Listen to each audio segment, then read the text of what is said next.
J'avais 17 ans lorsque ma vie s'est effondrée en une seule soirée. Ce jour-là, je suis rentrée à la maison comme d'habitude, fatiguée mais soulagée d'avoir terminé une longue journée de cours. Je m'attendais à retrouver un foyer animé, avec les bruits familiers de la télévision allumée dans le salon ou les voix de mes parents discutant dans la cuisine. Mais à la place, j'ai découvert un silence glacial, une absence presque palpable qui m'a figée sur le pas de la porte. L'appartement était vide. Vraiment vide. Pas seulement déserté pour quelques heures. Les meubles manquaient, les placards étaient ouverts, vidés de leur contenu. C'était comme si quelqu'un avait aspiré toute trace de vie en quelques heures. Mon regard a fini par tomber sur le comptoir de la cuisine. Là, posé bien en évidence, se trouvait un simple morceau de papier. Mon cœur s'est serré avant même que je ne le lise. J'avais déjà compris que ce message allait changer ma vie. J'ai pris la feuille entre mes doigts tremblants. 3 mots seulement étaient inscrits dessus, griffonnés à la hâte d'une écriture que je connaissais trop bien. Tu t'en sortiras. J'ai relu la phrase plusieurs fois, espérant y trouver un sens caché, une explication qui m'aurait échappé. Mais non. C'était bien ce que je croyais. Ma famille m'avait abandonné. Sans explication. Sans au revoir. Sans même une promesse de revenir. Juste cette phrase, froide, impersonnelle, comme une gifle. Au début, je me suis demandé ce que j'avais bien pu faire pour mériter ça. Avais-je dit quelque chose de mal? Était-ce ma faute? Avais-je, sans m'en rendre compte, été un fardeau pour eux? Mais au fond, je savais déjà la vérité. Ce n'était pas une erreur, ni une réaction de colère passagère. Non, ils avaient pris la décision de m'effacer de leur vie. En repensant à mon enfance, tout me paraissait évident. Les indices étaient là, mais je n'avais jamais voulu les voir. À 13 ans, je m'étais donné tant de mal pour préparer seul un gâteau d'anniversaire à ma mère. J'étais si fière du résultat, maladroit mais fait avec amour. Elle l'avait regardé un instant, avant de lancer un mot qui m'avait transpercé. C'est plein de grumeaux. Pas un merci, pas un sourire. Rien. Juste ce mot sec qui avait réduit à néant toute ma fierté d'enfant. À 15 ans, j'avais passé des heures à aider mon frère à réviser ses examens. Je l'avais soutenu, encouragé, expliqué patiemment chaque leçon, en mettant de côté mes propres devoirs. Mais lui, au lieu de gratitude, m'avait claqué la porte au nez en me traitant de Miss Je sais tout. Et mes parents n'avaient rien dit. Comme toujours, mes efforts passaient inaperçus, mes sacrifices restaient dans l'ombre. À 16 ans, j'avais même remis à mon père l'intégralité de mon premier salaire. Chaque centime gagné à force de travail, je le lui avais donné pour l'aider à payer les factures. Ce geste, je le croyais noble. Mais quelques mois plus tard, alors que j'osais timidement rappeler mon aide, il m'avait crié dessus. « Tu es inutile. » J'avais compris ce jour-là que, pour eux, je n'étais pas un enfant à aimer, mais une ressource à exploiter. Et maintenant, à 17 ans, la vérité éclatait enfin. Je n'étais pas seulement ignorée ou dévalorisée. J'étais carrément abandonnée. Ma mère, mon père, mon frère, mon unique famille, avaient déménagé 2 États plus loin sans même m'en informer. Ce n'est que par le propriétaire que j'appris, une semaine plus tard, qu'ils avaient rompu le bail par anticipation. 1 semaine. C'était le temps qu'il me restait pour quitter l'appartement. 1 semaine pour disparaître, moi aussi. Je n'avais nulle part où aller. Pendant 3 nuits, j'ai dormi sur le canapé d'amis compatissants, mais je sentais bien que je ne pouvais pas m'imposer davantage. Alors j'ai fait ce que j'ai toujours fait, je me suis débrouillée seule. Avec le peu d'argent qui me restait, j'ai loué un petit box dans un garde-meuble. Ce fut ma nouvelle maison. Une pièce étroite, froide, où je me glissais discrètement chaque soir pour dormir, en priant que personne ne découvre ma présence. Le matin, je me rendais au 1K pour me doucher en cachette, me regardant dans le miroir sans parvenir à reconnaître mon propre reflet. Pour manger, j'avais un pot de beurre de cacahuète que je dévorais à la cuillère, matin, midi et soir. Et quand je ne cherchais pas désespérément un endroit où me poser, je squattais les ordinateurs gratuits de la bibliothèque pour remplir des formulaires d'embauche, rédiger des CV maladroits, et donner l'illusion que tout allait bien. Le plus dur n'était pas la faim ni le froid. C'était la solitude. Le silence de mon téléphone qui ne sonnait jamais. L'absence totale de ces voix qui, même si elles m'avaient toujours blessée, représentaient autrefois ma famille. Chaque soir, allongé sur le sol dur du box, je me demandais si je comptais pour quelqu'un, quelque part. Mais la réponse revenait invariablement, non. Je n'avais plus personne. C'est ainsi que s'acheva mon enfance, non pas dans les pleurs ou la révolte, mais dans le vide le plus cruel, celui d'un foyer déserté, d'un mot glacial griffonné à la va-vite, et d'un avenir qui ne tenait qu'à moi, seul. Le plus difficile, dans ces premières semaines, fut de tenir debout alors que tout en moi criait d'abandonner. Mes journées se ressemblaient. chercher un emploi, éviter de croiser trop de visages familiers, prétendre que j'avais encore une vie normale. Mais en vérité, je n'avais rien d'autre qu'un box de stockage en guise de chambre et un pot de beurre de cacahuète en guise de repas. Chaque matin, je sortais de ma cachette avant l'aube, espérant que personne ne remarquerait ma présence.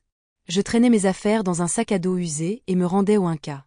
Là, je prenais une douche rapide, feignant d'être une habituée des lieux. Devant le miroir embué, je fixais mes cernes, mes joues creusées, mes cheveux ternes. Je n'étais plus une adolescente. J'étais une survivante, une ombre qui se battait pour rester invisible. C'est à la bibliothèque municipale que je trouvais une lueur d'espoir. Les ordinateurs en libre accès devenaient mes alliés. Je passais des heures à remplir des formulaires en ligne, à imprimer des CV maladroits. Je me noyais dans des vidéos gratuites sur YouTube, finances personnelles, organisation, motivation. C'était ma manière d'apprendre à tenir, à garder un cap. Même si je n'avais pas grand-chose, je me répétais que chaque effort, aussi petit soit-il, m'éloignait du gouffre. Puis vint une première chance. Un soir, alors que je traînais mes pas dans la rue, j'aperçus une pancarte sur la vitrine d'un petit restaurant, serveur de nuit recherché. Mon cœur bondit. J'entrai, tremblante, persuadée que l'on verrait immédiatement que je n'étais qu'une gamine paumée. Le gérant, un homme au regard sévère mais juste, m'interrogea brièvement. Je crus échouer à chaque réponse, mais contre toute attente, il me donna une chance. Pas de contrat officiel, pas de fiche de paie, il me paierait en liquide, le temps que tu t'en sortes, dit-il. Ce travail fut ma bouée de sauvetage. Les premières nuits furent éprouvantes, les clients exigeants, les heures interminables, mes jambes flageolantes sous le poids de la fatigue. Mais je tenais bon. Je me souvenais de ce mot laissé sur la table de la cuisine, tu t'en sortiras, et je me jurais que, malgré tout, j'y parviendrais.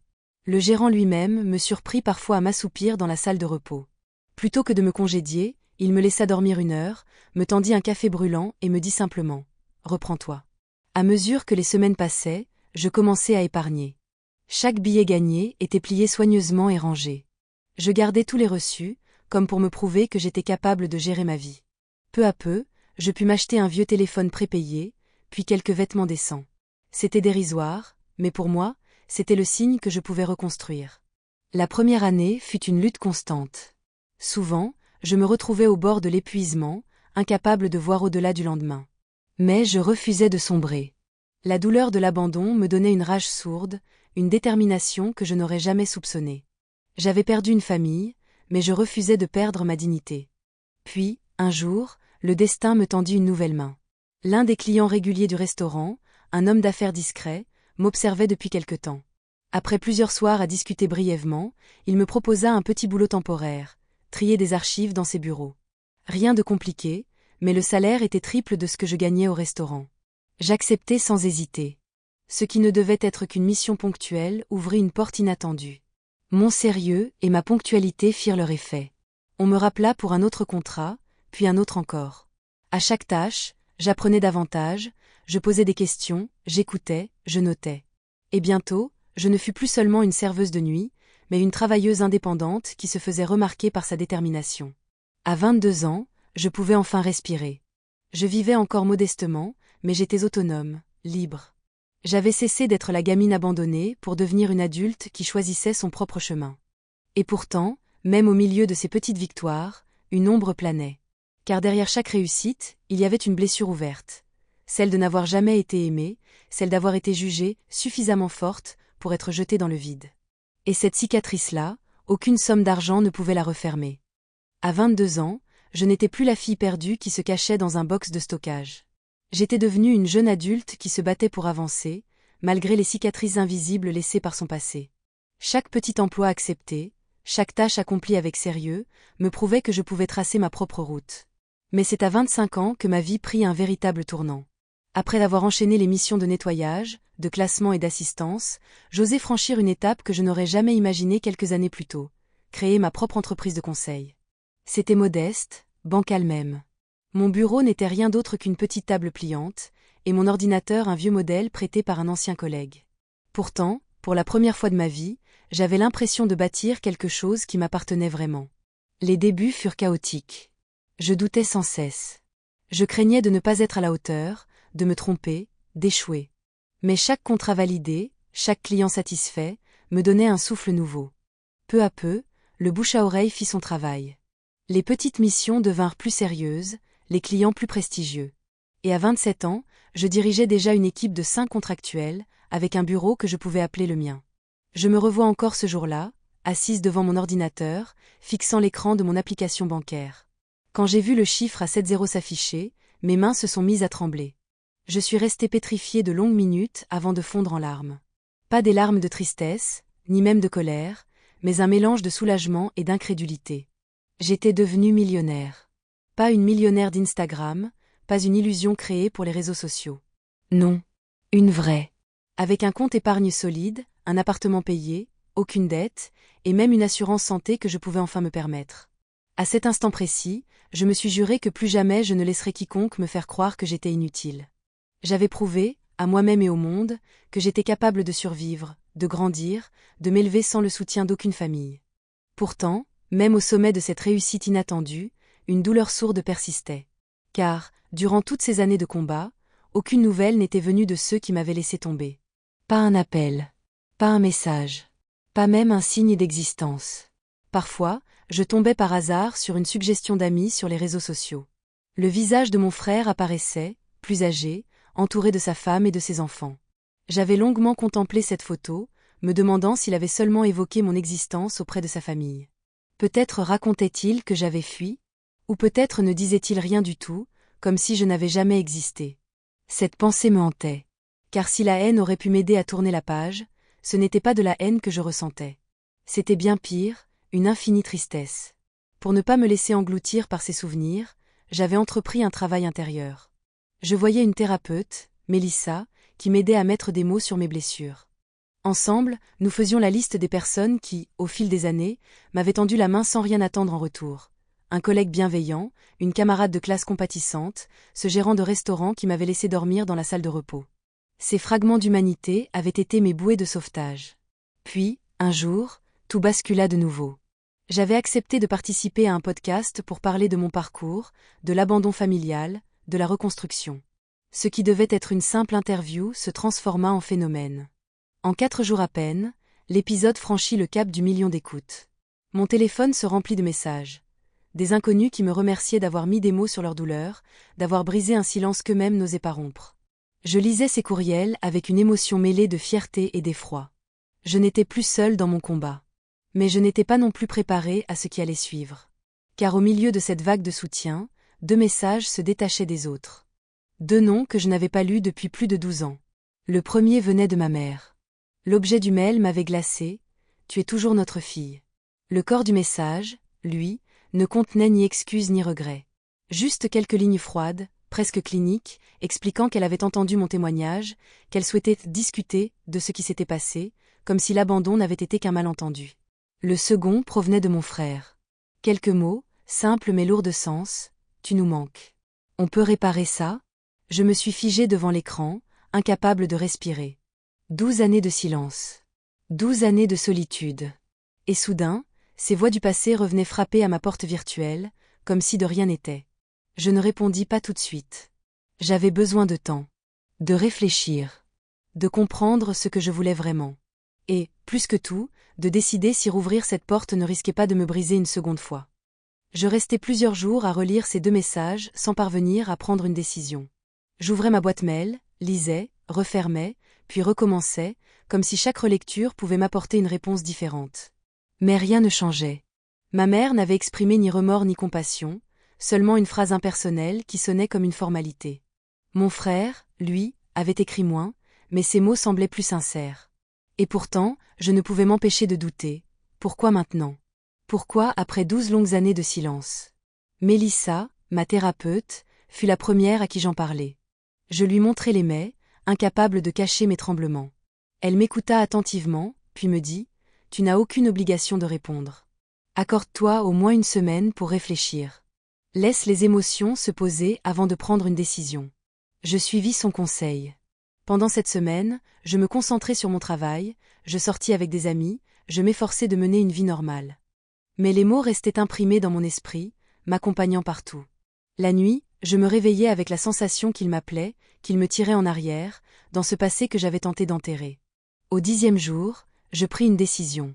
Si je devais répondre, ce serait à mon frère d'abord. J'ouvris un nouveau message et tapai lentement. Cela fait 12 ans. Qu'est-ce qui a changé? J'appuyai sur envoyer avant de me donner le temps de regretter. Sa réponse arriva en moins d'1 heure. Il m'écrivait que le podcast avait été pour lui un électrochoc, qu'il avait enfin compris l'ampleur de ce que j'avais vécu. Il disait qu'il n'avait été qu'un adolescent de 15 ans quand mes parents avaient pris leur décision, qu'il n'avait eu ni voix ni choix, qu'il m'avait souvent cherché en ligne sans oser me contacter. Il ajoutait qu'il était fier de moi, de ma réussite, de ma résilience. Je restais sceptique. Si vraiment il avait pensé à moi tout ce temps, pourquoi n'avait-il rien fait? 12 ans, c'était long. Trop long. Alors je lui posai la question qui brûlait mes lèvres. Si tu te souciais autant de moi, pourquoi attendre que je sois connu pour me recontacter? Cette fois, sa réponse fut plus longue. Il m'avoua que leurs affaires étaient en difficulté, que ma mère et mon père croulaient sous les dettes, que sa femme était enceinte de leur 2e enfant et que les frais médicaux les étouffaient. En lisant ces mots, je sentis mon estomac se nouer. Voilà donc la vérité. Ce n'était pas l'amour, ce n'était pas le regret. C'était l'argent. Je ne répondis pas. Pendant une semaine entière, je laissai son message sans suite. Puis ma mère revint à la charge. Son nouvel email contenait plusieurs photos de famille. Moi bébé dans ses bras, mon frère et moi construisant un bonhomme de neige, des vacances à la plage, des moments heureux qui semblaient appartenir à une autre vie. En bas du message, une phrase: « Nous avons commis des erreurs. Nous voulons réparer. » Je montrai les photos et le texte à Mélissa. Elle fronça les sourcils, puis me rappela que j'étais en position de force. Que je pouvais dire oui, non, ou rien du tout. Que je pouvais mettre des limites. Elle insista sur un point: tu ne leur dois rien. Ni ton temps, ni ta compassion. Mais parfois, un au revoir définitif vaut mieux qu'un silence qui ronge. J'étais perdue. Une part de moi voulait les envoyer au diable, leur rappeler qu'à 17 ans, j'avais dormi sur le sol d'un box glacé, que j'avais mangé du beurre de cacahuète pendant des semaines, que j'avais failli m'effondrer seule dans les rues. Mais une autre part de moi, plus fragile, espérait encore comprendre. Comprendre pourquoi moi. Comprendre comment des parents pouvaient abandonner leur propre enfant. C'est cette quête de vérité qui me poussa, quelques jours plus tard, à accepter de revoir mon frère. Pas mes parents. Pas encore. Juste lui. Nous choisîmes un café à Chicago, à mi-chemin entre nos 2 villes. J'arrivai avec des heures de doute dans la tête et le cœur battant à tout rompre. Quand il entra, je le reconnus aussitôt, même si les années l'avaient marqué. Ses cheveux s'étaient clairsemés, son visage avait pris du poids, mais ses yeux restaient les mêmes. Ceux que je connaissais par cœur, même après tant de temps. Il s'approcha maladroitement, esquissa un geste comme pour m'enlacer, mais je restai immobile. Alors nous nous assîmes face à face, comme 2 étrangers. Les 20 premières minutes furent une torture. De la banalité pure, la météo, la route, mon vol. Puis, soudain, sa voix se brisa. « Emma. Je suis tellement désolée. J'étais qu'un gamin quand c'est arrivé. Je ne savais pas qu'ils allaient t'abandonner. Je n'ai pas eu le courage de m'opposer à eux. » Je le fixai, cherchant la moindre trace de mensonge. Il semblait sincère, mais j'avais appris à me méfier. Alors je posai la question qui me hantait depuis 12 ans. Pourquoi moi? Pourquoi suis-je celle qu'ils ont laissée derrière eux? Il baissa les yeux vers sa tasse, incapable de soutenir mon regard. Il disait toujours que tu étais la forte. Que tu saurais t'en sortir. Que tu n'avais pas besoin d'eux autant que moi. Ils se sont persuadés que tu irais mieux sans eux. Je sentis un rire amer monter dans ma gorge. Mieux sans eux? J'avais dormi dans un box, j'avais survécu grâce à des restes et des petits boulots. Voilà leur idée du mieux? Je lui racontai tout, les nuits glacées, les repas de fortune, les douches volées au Inca, les heures passées à travailler jusqu'à l'épuisement. Je vis son visage se décomposer à mesure que mes mots tombaient comme des pierres. Je ne savais pas, murmura-t-il. Ils m'ont dit que tu avais un plan, que tu voulais rester, que tu vivrais chez des amis. Que tu avais choisi. Des mensonges. Encore et toujours. Lorsque nous nous séparâmes ce jour-là, il me serra dans ses bras. Je me laissai faire, mais mes bras restèrent le long de mon corps. Je ne ressentais rien. Ni chaleur, ni apaisement. Juste un vide glacé. De retour à l'hôtel ce soir-là, je n'arrivais pas à trouver le sommeil.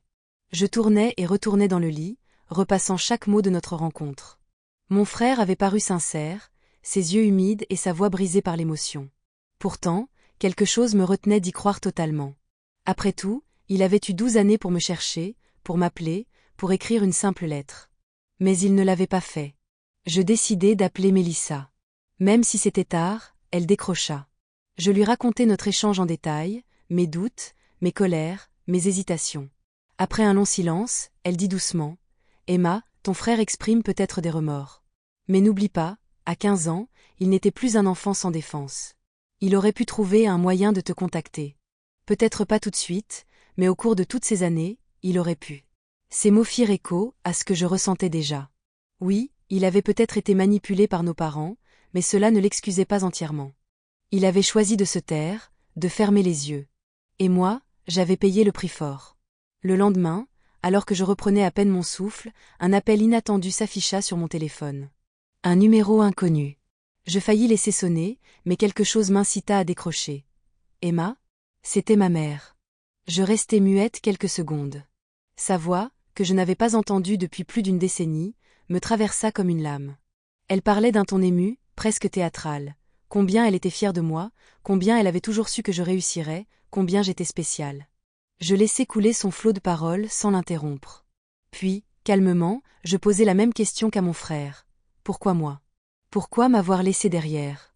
Sa réponse fut différente et 1000 fois plus douloureuse. Nous étions endettés, Emma. Nous ne pouvions pas nourrir 3 bouches. Tu étais intelligente, débrouillarde. Nous étions persuadés que tu saurais t'en sortir. Nous pensions que les services sociaux t'aideraient, que tu trouverais une meilleure famille. Nous avons fait ce qui nous semblait le mieux. Je n'eus même pas la force de répondre. Je raccrochai brusquement et bloquai son numéro.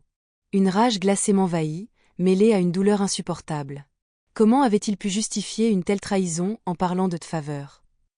Comment pouvait-il transformer mon abandon en acte de prétendu amour ? Le jour suivant, ce fut mon père qui entra en scène.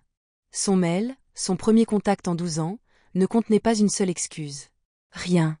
Juste une longue liste de malheurs, faillite, facture médicale, menace d'expulsion. Et, à la fin, la véritable raison de ce retour soudain, une demande d'argent. Comme une dernière insulte à mes blessures. Je transférai son message à Mélissa, ajoutant comme objet « Et voilà ». Elle m'appela aussitôt, même si c'était dimanche. Pendant 1 heure, nous parlâmes de ce que signifiaient les limites, de la différence entre aider et se sacrifier, de ce que je voulais vraiment pour ma vie. Elle insista sur ce point. Tu as survécu seule, Emma. Tu n'as pas apporté leur choix, ni leur dette, ni leur culpabilité. Le lundi matin, je pris une décision. Je répondis à mon frère. Je lui écrivis que j'étais prête à envisager un lien avec lui, mais à mes conditions. Pas d'argent, pas de prêt, pas d'aide financière d'aucune sorte. Et surtout, aucun contact avec nos parents, tant qu'ils ne reconnaîtraient pas pleinement ce qu'ils m'avaient fait. Sa réponse fut immédiate. Mais au lieu d'acceptation, ce furent des reproches. Je suis déçue, Emma. Nos parents ont besoin de toi. La famille doit s'entraider. Tu es égoïste avec ton succès. Chaque mot réveillait en moi les vieilles blessures, les vieilles culpabilités. Je sentis toutes ces attaches invisibles, celles qui me faisaient encore trembler, resserrer leur emprise. Mais je ne cédais pas. Je restai silencieuse. Quelques jours plus tard, un nouveau message arriva de lui. Cette fois, il s'excusait. Sa voix au téléphone paraissait plus calme, plus sincère. Il disait qu'il voulait une relation avec moi, qu'il respecterait mes limites. J'hésitais longtemps. Était-ce la vérité, ou une nouvelle tactique ? Je décidai de lui accorder une seconde chance. Mais cette fois, j'étais en alerte. Je réservai en parallèle un voyage à Bali. 2 semaines loin de tout, au bord de l'océan, à marcher dans les rizières et à respirer sans peur. Là-bas, sous le soleil brûlant et les nuits étoilées, j'eus une révélation. Je n'étais pas seulement en fuite de mes parents. Je cherchais surtout à me libérer de leurs chaînes invisibles, celles qui, même à des milliers de kilomètres, continuaient de m'emprisonner. Quand je rentrai, mon téléphone m'attendait, saturé de nouveaux mets. Mon père encore, désespéré, implorant, menaçant parfois. Mon frère, plus mesuré, demandant une nouvelle rencontre. Et moi, au milieu de ce chaos, je compris une chose essentielle. Si je voulais vraiment avancer, je devais apprendre à poser des limites claires, à ne plus laisser leur voix dicter ma vie. Ce n'était plus une question de survie. C'était une question de liberté. Mon retour de Bali aurait dû marquer un nouveau départ. 2 semaines de repos, de méditation, de marche au milieu des rizières m'avaient offert un apaisement que je n'avais jamais ressenti auparavant. Je m'étais promis de garder cette sérénité, de ne pas me laisser happer par les manipulations de mon passé. Pourtant, à peine revenus, les fantômes reprirent leur danse. Dans ma boîte de réception m'attendaient 6 nouveaux emails de mon père. Tous portaient le même parfum de désespoir. Les premiers suppliaient, presque mielleux, évoquant l'amour paternel, la nostalgie d'une famille brisée. Mais très vite, le ton changeait. Les messages devinrent pressants, agressifs, exigeants. Ils parlaient d'argent, encore et toujours. L'ultime message se concluait par une phrase glaciale. « N'oublie pas que tu nous dois tout. » Je ne lus pas au-delà des objets des messages. Je les transférai directement à Mélissa, puis les laissai s'accumuler dans un dossier fermé à double tour dans ma mémoire. Cette fois, je refusai d'être aspiré par leur chantage. Puis, il y eut mon frère. Contrairement à mon père, il tenta une approche plus douce. Après s'être excusé de ses paroles blessantes, il m'écrivit qu'il voulait respecter mes limites, qu'il souhaitait sincèrement me connaître à nouveau. J'acceptai de le rappeler, mais seulement par téléphone. Rien de plus. La conversation fut étrange, comme marcher sur un fil tendu au-dessus du vide. Il me parla de sa vie, de ses enfants, de son travail d'expert comptable. Je répondis avec prudence, consciente de chaque mot, de chaque silence. Pour la première fois, il évoqua une démarche personnelle, il avait commencé une thérapie. Je le crus. Sa voix semblait différente, moins défensive, plus fragile. Mais à la fin, il glissa une requête. Nos parents allaient lui rendre visite le week-end suivant. Accepterais-je de les rencontrer, même 1 heure, dans un lieu public? La question me glaça. Mon cœur s'emballa. Je répondis fermement, non. Je ne suis pas prête. Il insista un peu, puis se tut en entendant mon silence. Après avoir raccroché, j'appelai Mélissa en urgence. Elle me reçut le soir même. Je déversai mes peurs, mes contradictions, mon sentiment de honte. Elle posa doucement la main sur la mienne et dit « Tu n'as pas peur d'eux, Emma. Tu as peur de ce que tu attends encore d'eux. D'un amour, d'une reconnaissance qui ne viendront peut-être jamais. » Ces mots furent comme un électrochoc. Je réalisai à quel point j'étais encore prisonnière. Non pas de leur présence, mais de ce vide qu'ils avaient laissé, de cette attente déchirante qui me hantait. Et puis, les choses s'accélérèrent. Mon frère me téléphona de nouveau. Il avait parlé de mon refus à mes parents. Ma mère pleurait, disait-il. Mon père voulait venir me voir malgré tout. Je sentis la panique m'envahir. Je bloquai son numéro sur le champ et donnai pour consigne à mon assistant de filtrer mes rendez-vous. Mais le danger franchit une étape. Un matin, mon concierge m'appela.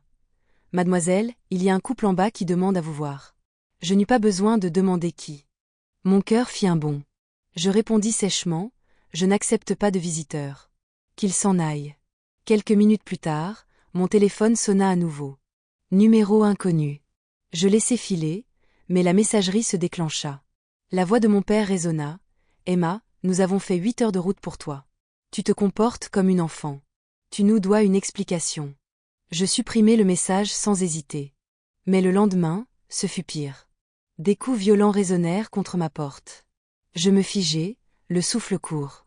Je regardai par le Judas. Ils étaient là.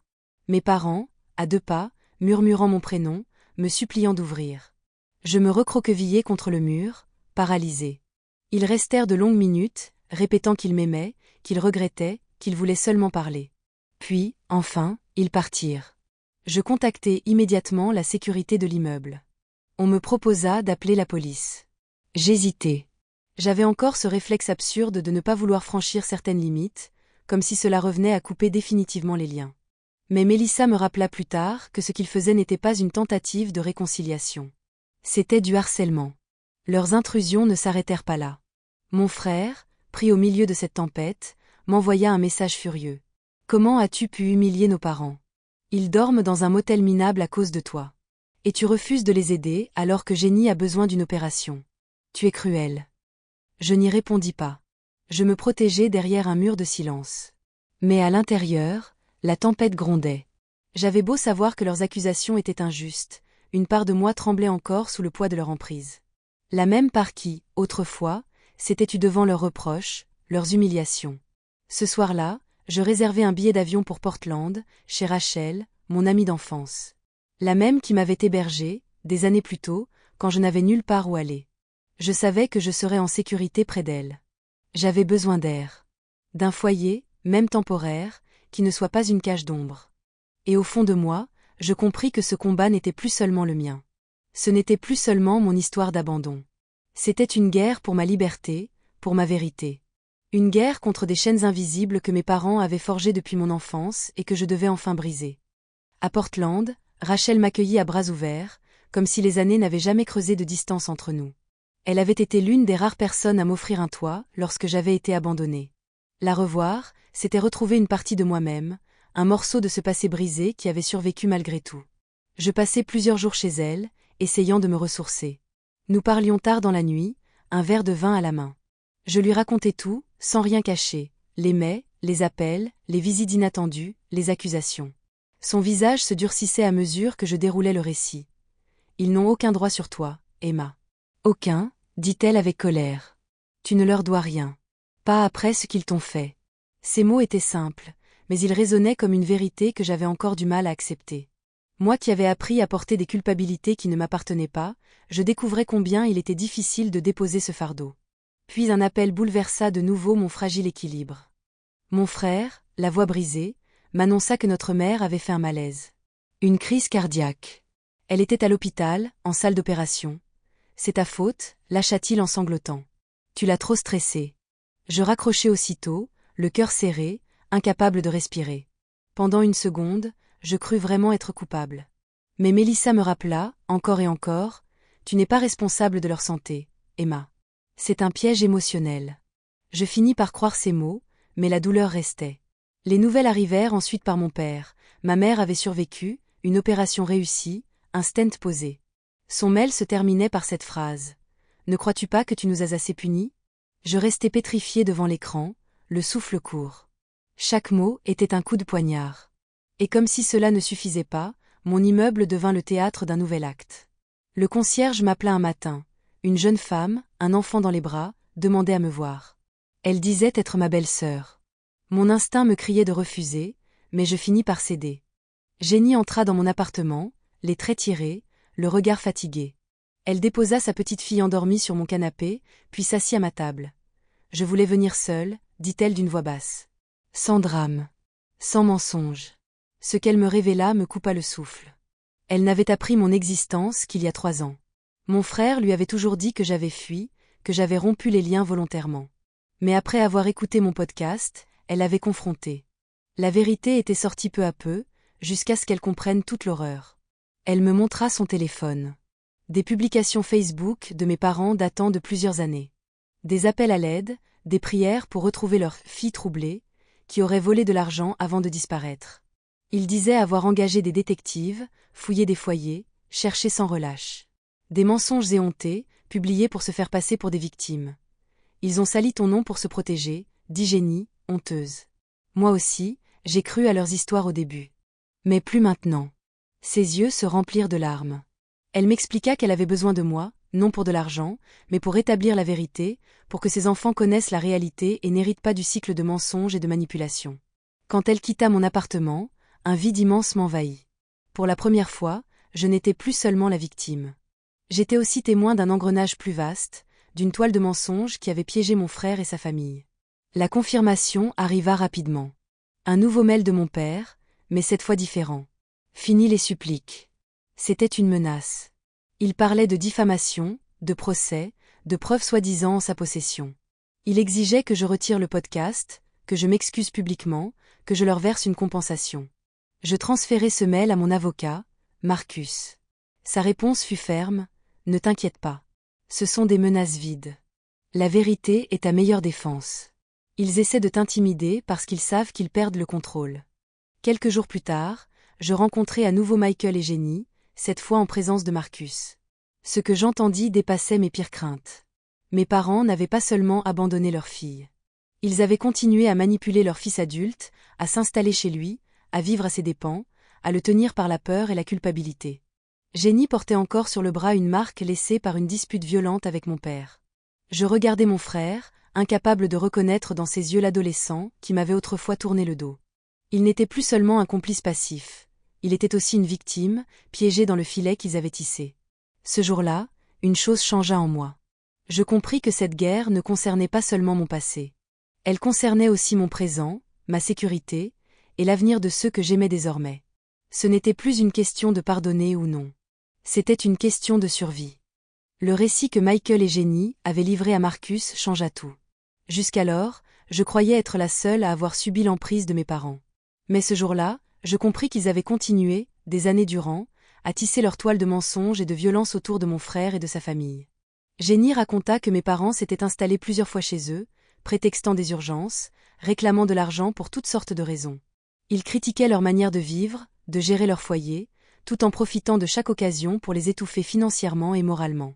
Quand Jenny avait osé les confronter, mon père l'avait attrapée par le bras si violemment qu'elle en gardait encore la trace. Michael, incapable de s'opposer frontalement, avait fini par les chasser, mais le mal était fait, il savait désormais jusqu'où mes parents pouvaient aller. Marcus prit des notes précises, posant des questions claires. Sur les comptes bancaires, les titres de propriété, les clés, les mots de passe. Michael dut admettre que son père avait toujours accès à certains de ses comptes, héritage d'un temps où il n'avait pas osé dire non. À mesure que les aveux s'accumulaient, je voyais mon frère se ratatiner sur sa chaise, honteux et effondré. « Vous êtes encore sous leur contrôle », conclut Marcus d'un ton grave. « Si vous voulez protéger votre famille, il va falloir couper tous les liens, juridiquement et matériellement. » Quand nous quittâmes le restaurant ce jour-là, Michael me serra dans ses bras. Pour la première fois depuis des années, je répondis à son étreinte. Pas par pardon. Pas encore. Mais par reconnaissance d'une vérité, nous étions tous deux les enfants d'un même système toxique, deux survivants de la même guerre invisible. Malheureusement, mes parents ne tardèrent pas à montrer qu'ils n'avaient aucune intention de lâcher prise. Dans les jours qui suivirent, les messages devinrent de plus en plus inquiétants. Accusations, menaces à peine voilées, insultes. J'en bloquais 1, 2, 10, mais d'autres arrivaient, comme une marée impossible à contenir. Puis ce fut un nouveau seuil franchi. Jenny m'appela un matin, paniquée, leur maison avait été cambriolée. Les tiroirs vidés, les papiers importants disparus, des albums photos arrachés aux étagères. Les policiers venus sur place semblaient sceptiques, suggérant un simple vol opportuniste. Mais nous savions, tous les trois, que ce n'était pas un hasard. La preuve vint plus tard, sous la forme d'un simple message reçu par Michael, « Les affaires de famille doivent rester dans la famille ». Cette phrase me glaça le sang. Ils n'avaient plus seulement franchi la barrière de la décence. Ils avaient désormais franchi celle de la légalité. Nous déposâmes plainte, épaulés par Marcus. Mais les policiers, bien que compatissants, semblaient hésitants à croire une histoire qui ressemblait à un scénario de film. Pourtant, ce n'était pas de la fiction, c'était notre quotidien. Pour preuve, le soir même, Michael reçut un nouveau texto, « On vous surveille ». La peur prit une place gigantesque dans nos vies. Nous changeâmes les serrures, installâmes des caméras de sécurité. Michael et sa famille vinrent s'installer temporairement chez moi, dans mon appartement sécurisé, avec gardien et caméra à chaque entrée. J'avais longtemps vécu seul, dans un silence protecteur. Mais voir Jenny préparer le repas dans ma cuisine, entendre Lily rire dans le salon, surprendre Michael travailler dans la chambre d'amis. Tout cela créait une atmosphère étrange, à la fois étouffante et réconfortante. Comme si je redécouvrais malgré moi une forme de famille. Un soir, alors que nous dînions tous ensemble, le concierge m'appela. Une livraison de fleurs. Je demandai qu'il lise la carte avant d'envoyer le bouquet. Quelques mots seulement, « Nous savons où vous êtes ». Je refusai la livraison et appelai immédiatement Marcus. Il ajouta l'incident au dossier, nous assurant que cela renforcerait notre demande d'ordonnance restrictive. Mais malgré toutes ces précautions, la peur ne cessait de s'infiltrer. Chaque bruit de pas dans le couloir, chaque voiture stationnée un peu trop longtemps devant l'immeuble, réveillait une angoisse viscérale. La nuit, je m'asseyais parfois près de la fenêtre, guettant les lumières de la rue, persuadé de voir leur silhouette dans l'ombre. Et puis, la spirale s'accéléra encore. Une brique lancée contre la voiture de Michael, brisant net la vitre côté conducteur. Une caméra de sécurité enregistra une silhouette en casquette, le visage tourné pour éviter d'être identifié. Aucune preuve irréfutable, mais nous n'avions aucun doute. À ce stade, il n'était plus question de doute ou de demi-mesure. Marcus nous prévint, nous devons agir vite. Déposer des preuves solides, demander une ordonnance restrictive en urgence. Nous acceptâmes. La date d'audience fut fixée. En attendant, nous vivions cloîtrés, oscillant entre une routine domestique presque rassurante et une tension constante qui nous empêchait de respirer. Le dimanche soir, alors que nous faisions le point sur ce que nous allions présenter devant le juge, mon téléphone vibra. Un mail de ma mère. Objet, dernière chance. Je cliquai, la gorge serrée. Quelques mots, secs, terrifiants. Si tu vas au tribunal demain, tu le regretteras toute ta vie. Je montrai le message à Marcus, qui le photographia immédiatement pour le dossier. Son visage se durcit. Paradoxalement, c'est une bonne chose.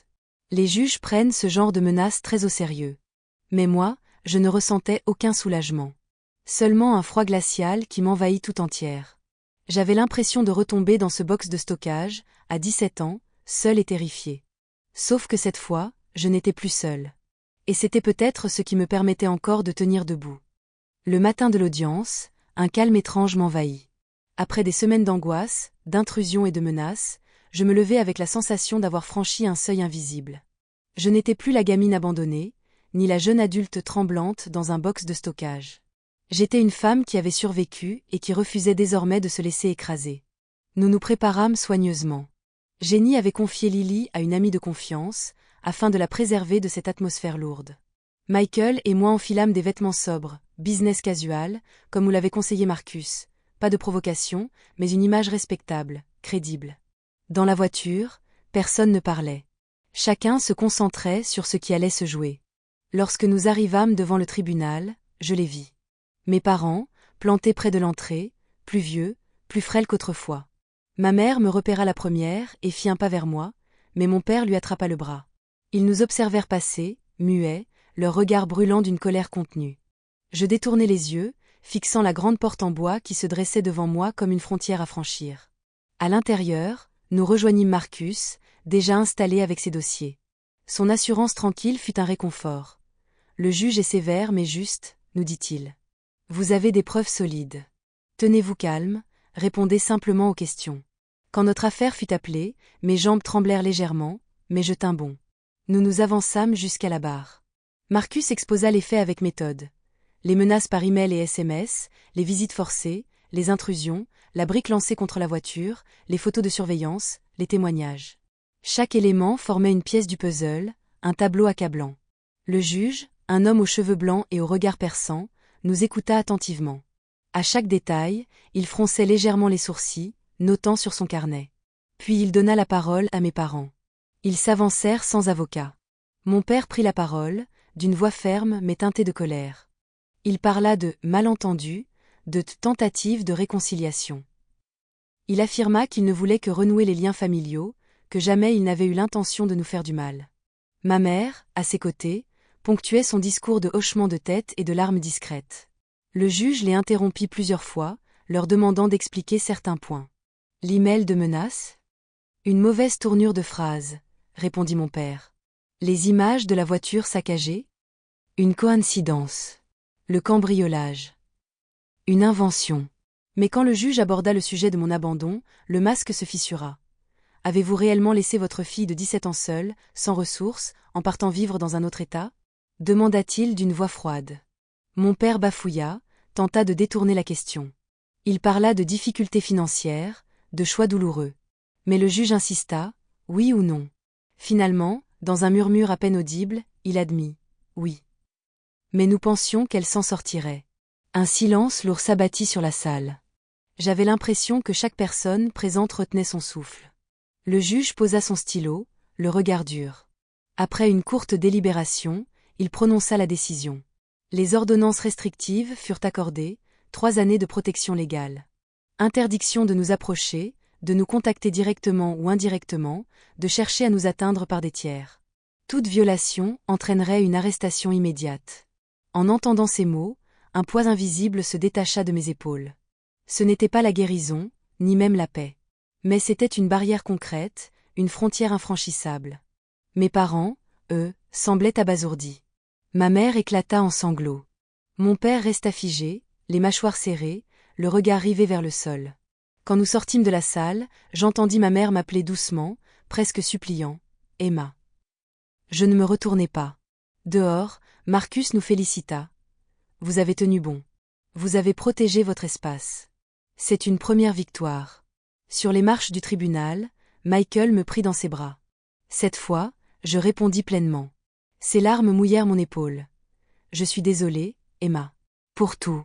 Pour ne pas t'avoir défendue, pour ne pas t'avoir cherché, pour avoir cru à leurs mensonges. » Je le serrai fort. « On va s'en sortir, lui dis-je. Ensemble, cette fois. » Alors que nous nous apprêtions à partir, mon téléphone vibra. Un nouveau numéro. J'hésitai, puis regardai. Un message. Quand je l'ouvris, mes mains devinrent glacées. Une photo de Lily, jouant dans le jardin de son amie. Et en dessous, 4 mots seulement, ce n'est pas fini. Mon sang se glaça. La guerre était loin d'être terminée. Quand je vis la photo de Lily accompagnée de cette phrase terrifiante, ce n'est pas fini. J'eus l'impression que le sol s'ouvrait sous mes pieds. Jusqu'alors, je n'avais craint que pour moi. Mais désormais, ma nièce innocente était visée. Ce n'était plus seulement du harcèlement, c'était une menace directe contre un enfant. Je montrai aussitôt le message à Michael et Jenny. Le visage de mon frère devint livide. Jenny, elle, fondit en larmes, serrant Lily contre elle comme pour la protéger d'un danger invisible. Marcus, averti dans la minute, réagit immédiatement. C'est une violation claire de l'ordonnance. J'appelle le détective. Nous allons renforcer la surveillance. Malgré ces assurances, la peur ne nous lâcha plus. Cette nuit-là, nous décidâmes de monter la garde à tour de rôle. À 2 heures du matin, je vis par la fenêtre un véhicule que je reconnus aussitôt, l'ancienne Buick de mon père. Elle fit 3 fois le tour du pâté de maison, avant de s'arrêter de l'autre côté de la rue. Mon père resta dans la voiture, moteur éteint, simplement assis là, tourné vers mon immeuble. Pas un geste, pas un mot, mais un message clair, je suis là. J'appelai Marcus, qui me recommanda de photographier la scène sans intervenir. Techniquement, il n'enfreignait pas la loi puisqu'il ne s'approchait pas de nous. C'était insupportable. Nous étions pris au piège dans une faille légale, obligés de subir sa présence sans pouvoir réagir. Le lendemain, Michael et Jenny décidèrent de mettre Lily en sécurité dans un hôtel discret. Je les aidai à préparer leurs affaires, le cœur lourd. Mais une rage nouvelle grandissait en moi. Ils m'avaient volé mon enfance, brisé mes rêves d'adolescente, et voilà qu'ils s'attaquaient à l'innocence de la génération suivante. Non, je ne pouvais pas continuer à fuir. Cette nuit-là, je pris une décision radicale. J'écrivis un mail à mes parents. Quelques lignes seulement, je sais que vous nous surveillez. Demain, midi, au café de la 8 rue. Vous viendrez seul. Ce sera notre dernière rencontre. Après cela, vous nous laisserez tranquilles pour toujours. Je n'en parlais à personne, pas même à Michael ni à Melissa. Je savais que tous m'auraient dissuadé. Mais je sentais que c'était la seule manière de briser ce cycle. Je devais les confronter, face à face, selon mes propres conditions. Le lendemain, j'arrivai au café en avance. Je choisis une table au fond, dos au mur, avec vue sur l'entrée. Mon cœur battait vite, mais mon esprit était étrangement calme. J'étais prête. À midi pile, ils entrèrent. Vieillis, amaigris, mais toujours les mêmes dans leur attitude. Ma mère eut un mouvement vers moi, comme une supplication. Mon père, lui, gardait ce regard froid, calculateur. Ils s'assirent sans un mot. Je pris la parole la première. Je ne suis pas ici pour vous pardonner. Je ne suis pas ici pour vous donner de l'argent. Je veux seulement que vous compreniez une chose. C'est fini. Vous avez perdu. Vous m'avez perdu. Vous avez perdu Michael. Vous avez perdu vos petits-enfants. Si vous continuez, si vous franchissez encore une limite, je détruirai votre réputation, publiquement et définitivement. Je sortis mon téléphone et leur montrai les dossiers que j'avais constitués, capture d'écran de leurs menaces, preuve des intrusions, témoignages, photos. Tout ça, je peux l'envoyer en un clic à vos voisins, à votre famille, à vos anciens collègues. À tout le monde. Vous ne pourrez plus jamais vous cacher derrière vos mensonges. Ma mère éclata en sanglots. Nous voulons juste notre famille. Nous vieillissons, Emma, nous ne voulons pas mourir seuls. Je la fixai avec froideur. Vous auriez dû y penser avant de m'abandonner à 17 ans. Avant de mentir à tout le monde. Avant de menacer ma nièce. Mon père serra les poings. Tu nous dois au moins de la reconnaissance. Sans nous, tu ne serais rien. Je ris, un rire amer mais libérateur. Sans vous, j'ai construit ma vie. Je suis devenue ce que vous n'avez jamais cru possible. Et je ne vous dois rien. Rien du tout. Je me levai, posant ma dernière phrase comme une sentence. La prochaine fois que vous approchez ma famille, je vous détruirai. Je tournai les talons, laissant derrière moi leur visage défait. Dans la rue, je respirai profondément. Pour la première fois, je sentais que j'avais repris le contrôle. Quand je racontai la rencontre à Michael, il pâlit, inquiet de ma témérité. Mais il finit par admettre que, peut-être, il fallait que quelqu'un tienne enfin tête à nos parents. Jenny, elle, me serra longuement dans ses bras. « Tu viens peut-être de nous libérer », dit-elle simplement. Les jours suivants furent étrangement calmes. Pas de messages. Pas de voitures suspectes. Pas de menaces. Ce silence m'inquiétait presque autant que leur présence. Mais une chose était claire, j'avais fixé la limite. Et pour la première fois depuis longtemps, j'avais la conviction qu'il avait entendu. Les semaines qui suivirent ma confrontation au café furent étrangement silencieuses. Plus de messages, plus de visites, plus de fleurs laissées à ma porte. Au début, Ce calme me mit sur mes gardes. Je craignais une nouvelle manipulation, une vengeance, une escalade. Mais peu à peu, je compris que mes parents avaient reculé.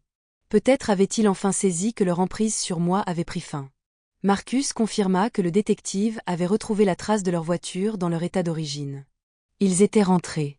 Les ordonnances restrictives nous protégeaient légalement, et cette fois, je sentais que mes parents savaient que la moindre violation leur coûterait cher. La vie reprit son cours. Michael et Jenny finirent par acheter une maison à 20 minutes de mon appartement. Lily entra à la maternelle, et chaque dimanche, nous instaurâmes une nouvelle tradition, dîner ensemble. Un vrai dîner de famille, bruyant, chaleureux, sans reproche ni menace. Un soir, alors que Lily riait aux éclats en courant dans mon salon avec une robe de princesse, je me surpris à sourire d'un vrai sourire. Pas de façade, pas de masque. Un sourire qui venait du cœur. Jenny s'approcha de moi et dit doucement : « Tu sais, Emma. Tu es la seule véritable famille que je veux pour mes enfants. » Ces mots me touchèrent plus que je ne saurais le dire. Pour la première fois, je n'étais pas seulement une survivante. J'étais une tante, une amie, une présence aimante et choisie. 6 mois plus tard, un courrier inattendu arriva chez Marcus. Ma mère avait écrit. Une vraie lettre, manuscrite. Pas de menaces, pas de demande. Quelques paragraphes seulement. L'aveu de leur faute, la reconnaissance de m'avoir brisé, l'assurance qu'ils respecteraient nos limites. Elle disait espérer un jour pouvoir présenter de vraies excuses en face à face, mais elle ajoutait qu'elle comprendrait si ce jour ne venait jamais. Je lus cette lettre une dizaine de fois. Puis je la rangeai dans un tiroir, sans répondre. Pas par haine, mais parce que je n'étais pas prête. Peut-être que je ne le serais jamais. Et c'était bien ainsi. Car ce que j'avais compris, à travers ces années de douleur et de lutte, c'est que la famille ne se définit pas par le sang. Elle se construit dans le choix, dans la loyauté, dans l'amour véritable. Ma vraie famille, c'était Michael qui, malgré ses erreurs, avait choisi de se libérer. C'était Jenny qui avait osé affronter la vérité. C'était Lily, dont le rire lumineux me rappelait chaque jour ce que signifiait l'innocence et l'espoir. Je continuais la thérapie avec Mélissa. Les cauchemars étaient encore là, les sursauts au moindre bruit inattendu aussi. Mais peu à peu, je me reconstruisais. Non pas en effaçant le passé, mais en bâtissant par-dessus, en créant de nouvelles fondations solides. Un soir d'été, alors que nous fêtions l'anniversaire de Lily, je m'éclipsai un instant dans la cuisine. De là, j'observais Michael en train de tourner sa fille dans les airs, Jenny qui riait en prenant des photos, mes amis qui bavardaient sur le balcon. Mon appartement résonnait de vie, de chaleur, de joie. Rien à voir avec le silence glacé que j'avais connu autrefois. Je pensais alors à ce mot griffonné sur la table de la cuisine 12 ans plus tôt. Tu t'en sortiras. Oui, je m'en étais sortie. Mais pas comme il l'avait imaginé. Pas en restant seule, brisée et perdue. Je m'en étais sortie en créant quelque chose de nouveau, en me forgeant une vie qu'il n'avait jamais cru possible pour moi. Aujourd'hui encore, je ne sais pas si je pardonnerai un jour. Peut-être. Peut-être pas. Mais ce n'est plus la question qui m'obsède. Ce qui compte, c'est que je ne suis plus définie par ce qu'ils m'ont fait. Je suis définie par ce que j'ai construit après. Je suis Emma. Je suis debout. Et pour la première fois, je ne regarde plus derrière moi.